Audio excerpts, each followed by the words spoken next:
সংকটের সমাধান কিভাবে দেখছেন? আমার কাছে এই সংকটের সমাধান কিছু কিছু গিট্টু আছে, যে গিট্টু আসলে কেটে ফেলতে হয়। এখন অনেকগুলো বিষয় গিট্টু লেগে গেছে, গিট লেগে গেছে। যেমন ধরেন ডিবি অফিস থেকে হারুন সাহেবকে সরিয়ে দেওয়া হয়েছে। এখন অ্যাজ পার ল অনুযায়ী ডিবি প্রধান হোক যা হোক, সে তো সরকারি অর্ডার পালন করেছে।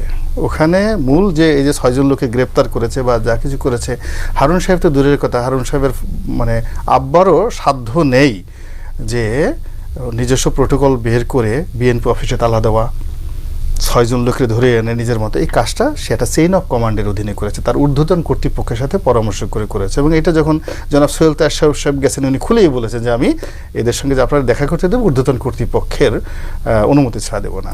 তো সেক্ষেত্রে হারুন সাহেবকে এখানে বদলি করা হলো, কিন্তু তাকে যারা হুকুমদাতা ঊর্ধ্বতন কর্তৃপক্ষ তাদেরকে কি করা হলো, এটা হলো প্রশ্ন। এখন আমার বক্তব্যটা হলো যে এই ঘটনার সাথে যদি সত্যিকার অর্থে